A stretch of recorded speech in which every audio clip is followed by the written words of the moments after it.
Hello students, कैसे हैं आप लोग। स्टूडेंट्स, आज हम लोग पढ़ने जा रहे हैं इन्वर्टिबल मैट्रिक्स, जिसको कि हम लोग इन्वर्स ऑफ ए मैट्रिक्स के नाम से भी जानते हैं। ठीक है, तो basically inverse of A matrix जो है ये अपने में एक अच्छा टॉपिक है। अच्छा टॉपिक इसके लिए है क्योंकि बोर्ड में इससे 5 नंबर के सवाल आते हैं। ठीक है, अब बात ये है कि इन्वर्स ऑफ ए मैट्रिक्स को दो तरीके से सॉल्व किया जाता है, एक एडजॉइंट निकाल के और उसका डिटर्मिनेंट से डिवाइड करके। ठीक है, ये एक तरीका है जो कि हम लोग कब जानेंगे, जब हम लोग डिटर्मिनेंट पढ़ चुके होंगे तब। ठीक है, और अभी जो हम लोग पढ़ने वाले हैं उसमें क्या पढ़ने वाले हैं, तो जो पिछले लेक्चर में हम लोगों ने पढ़ा था एलिमेंट्री ऑपरेशंस, तो एलिमेंट्री ऑपरेशन के मदद से हम लोग कैसे इन्वर्स निकालेंगे मैट्रिक्स का, वो चीज हम लोग इस लेक्चर में जानेंगे। ठीक है, तो चलिए शुरू करते हैं आज के लेक्चर को बिना किसी देरी के।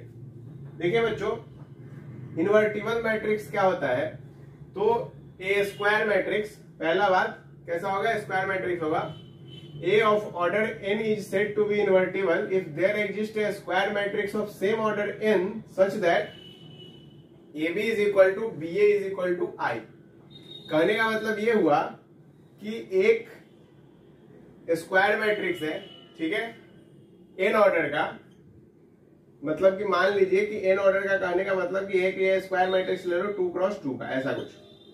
ठीक है, उसको हम लोग इन्वर्टिबल तब कहेंगे जब एक दूसरा स्क्वायर मैट्रिक्स और एग्जिस्ट करेगा सेम ऑर्डर 2 क्रॉस 2 का, और जब इन दोनों का प्रोडक्ट कराया जाए तो क्या आ जाए, आई आ जाए 2 क्रॉस 2 का, मतलब 1 0 0 1 आ जाए, ऐसा कुछ।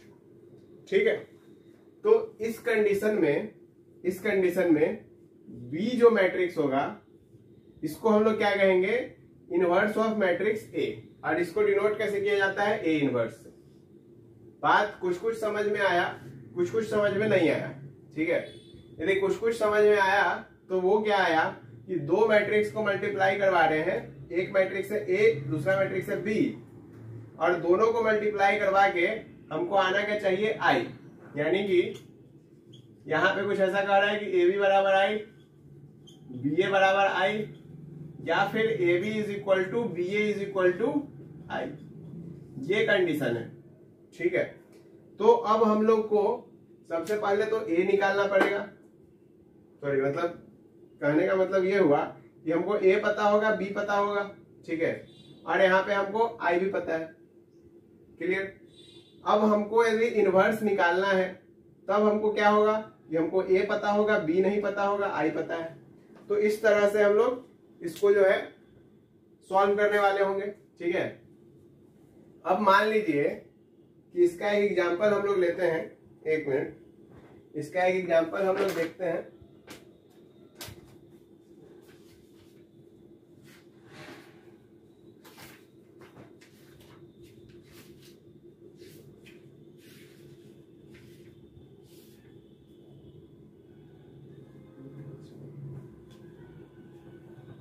एक मैट्रिक्स है आपका 3 2 10 7, और एक मैट्रिक्स है आपका 10, दूसरा मैट्रिक्स क्या है आपका 7, एक मिनट, 7 -10 और -2 और 3, ये दो मैट्रिक्स है।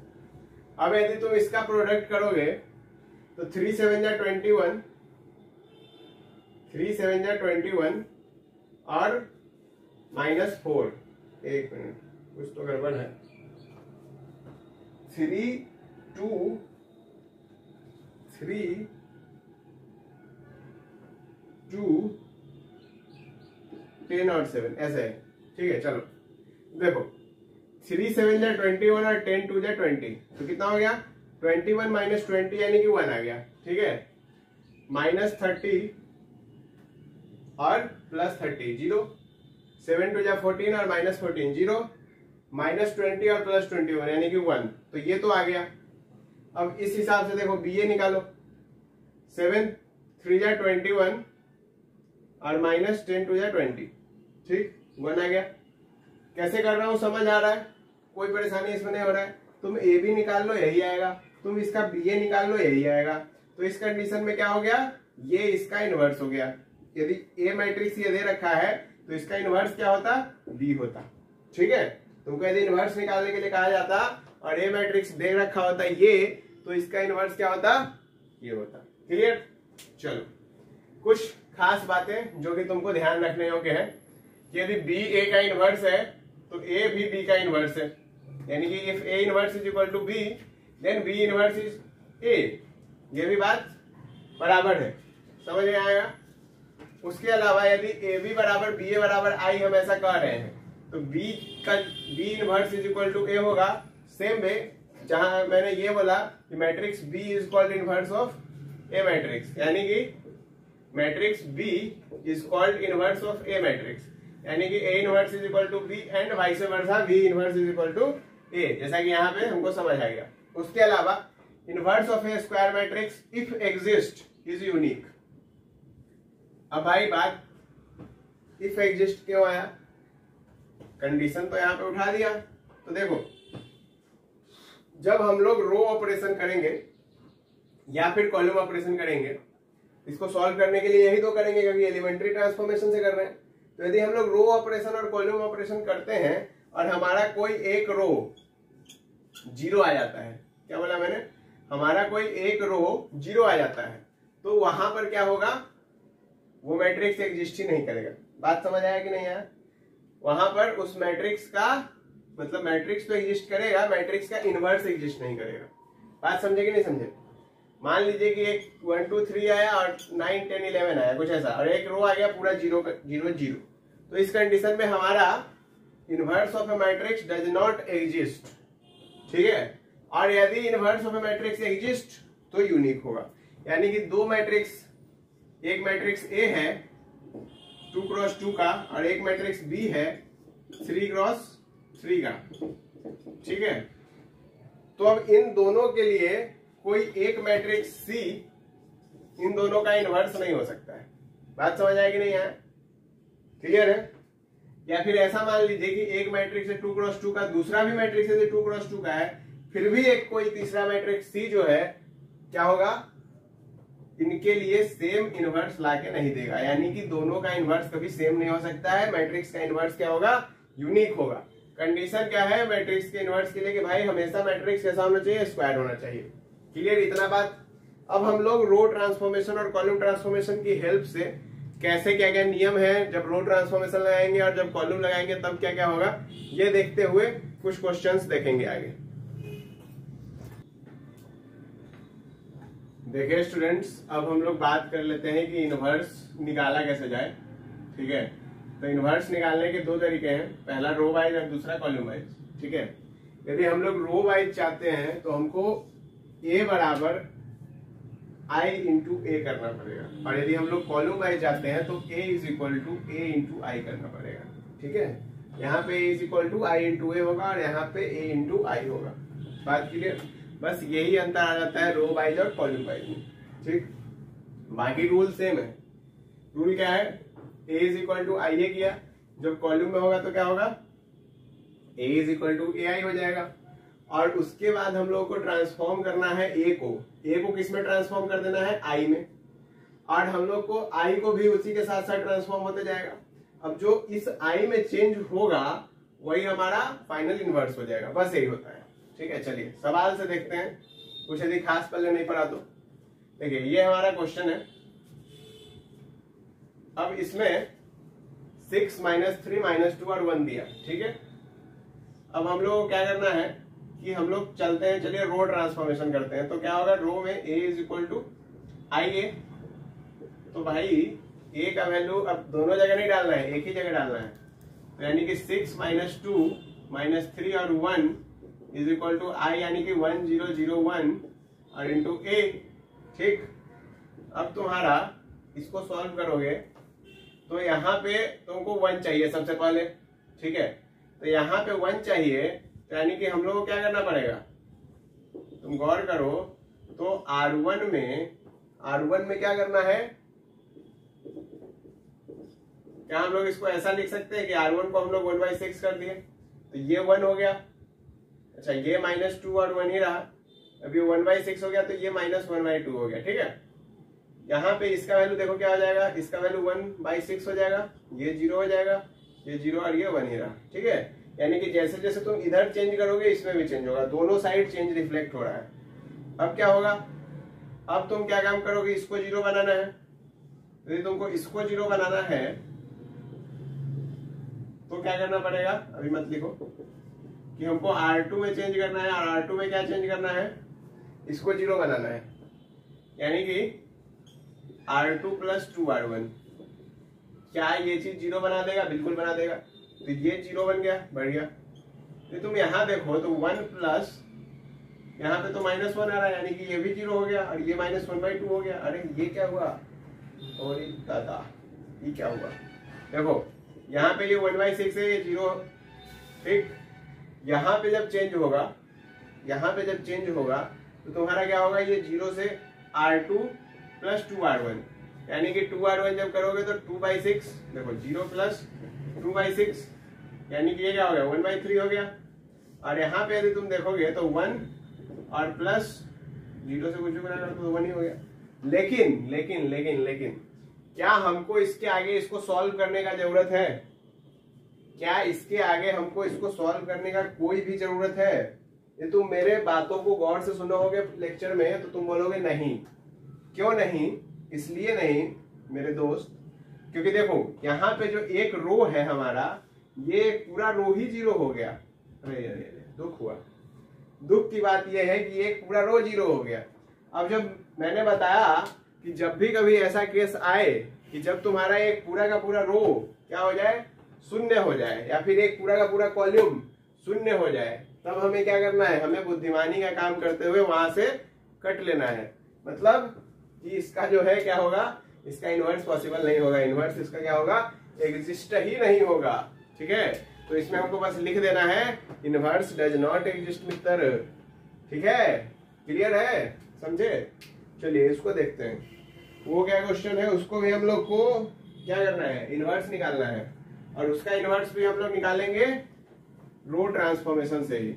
ठीक है, तुम चाहो तो कॉलम से भी निकाल के ट्राई कर सकते हो, आंसर सेम आएगा, कोई चेंज नहीं आएगा। बुझ गए? चलो कॉलम से तुम ट्राई करना, हम रो से करके बताते हैं। देखो ये है मैट्रिक्स बी, तो यदि तुम रो से करोगे तो B = IB हो गया। B का वैल्यू है 3, 2, 10, 7 = 1, 0, 0, 1 × B।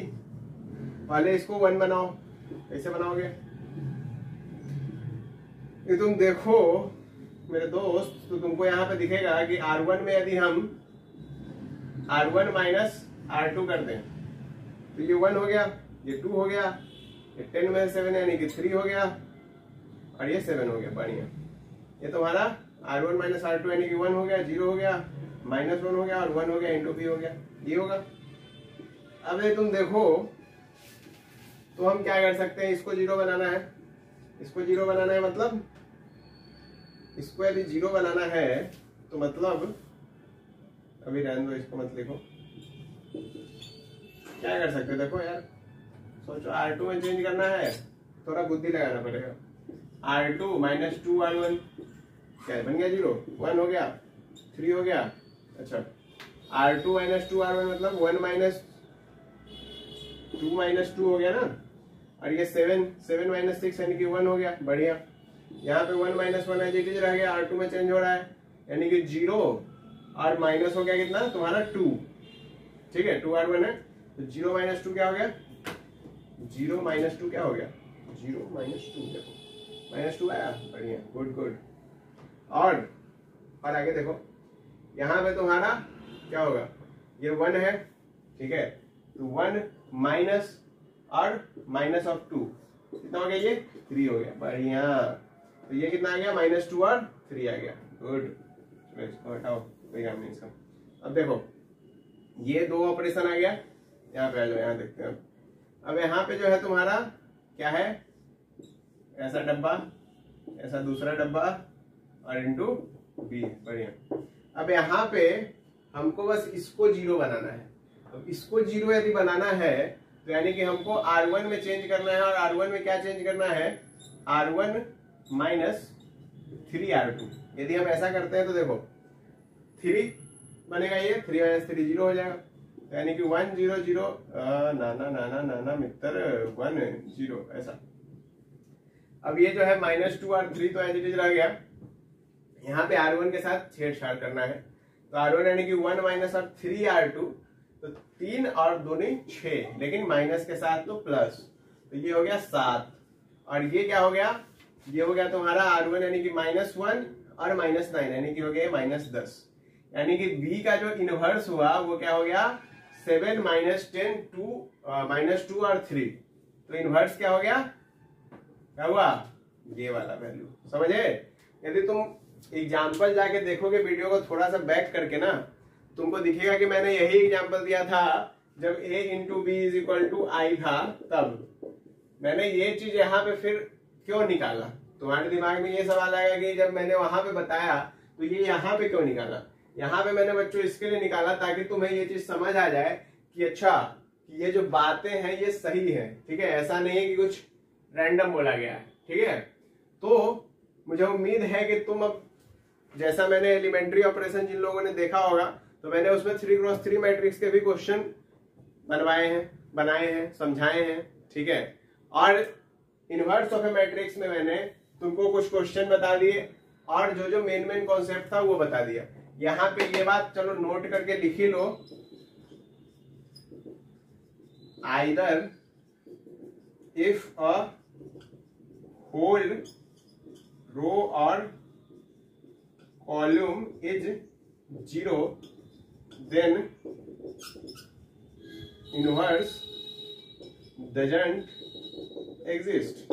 बढ़िया, कि यदि पूरा एक रो या फिर पूरा एक कॉलम खत्म तो तुम्हारा इनवर्स भी बोलेगा टाटा बाय बाय, ठीक है। तो ये चीज सारा क्लियर हो गया तुम्हारा, कोई परेशानी इसमें नहीं है, मैट्रिक्स समझ में आ गया, बस इतना ही था इनवर्स ऑफ ए मैट्रिक्स में, ठीक है। और पूरे के पूरे मैट्रिक्स में भी हमारा मैट्रिक्स का चैप्टर यहाँ द एंड हुआ। अब तुम्हारे पास मैट्रिक्स के आएंगे क्या, क्वेश्चन के ही वीडियो आएंगे सिर्फ, जिससे कि तुम्हारा एनसीईआरटी एग्जाम्पलर होगा, उसके अलावा कुछ पीवाईक्यू होंगे और कुछ इंपॉर्टेंट क्वेश्चन होंगे, ठीक है। 3 लेक्चर या फिर 2 लेक्चर अभी और लगेगा तुमको, 3 या फिर 4 भी लग सकते हैं, देखते हैं कितना लगता है, उसके हिसाब से सारा तुम्हारे पास आते जाएगा और हर टाइप का क्वेश्चन उसमें तुम्हारा मैट्रिक्स का कवर हो जाएगा। और मुझे उम्मीद है कि यदि तुमने उतना क्वेश्चन सही से खुद से प्रैक्टिस कर लिया, that is enough for you to score full marks in matrices, okay. और बाकी जो इसका एक टॉपिक बच रहा है एडजॉइंट, तो एडजॉइंट हम लोग कब पढ़ेंगे, जब हम डिटर्मिनेंट पढ़ लेंगे, उसी में हम लोग एडजॉइंट भी पढ़ेंगे, क्योंकि बिना डिटर्मिनेंट समझे हुए एडजॉइंट समझ नहीं आएगा मित्र, ठीक है बच्चों, क्लियर है। चलो, तो इसी के साथ हम लोग अपना लेक्चर यहाँ करते हैं खत्म और मिलते हैं नेक्स्ट लेक्चर में एनसीईआरटी एग्जाम्पलर के क्वेश्चन के साथ, किसका, मैट्रिसेज का।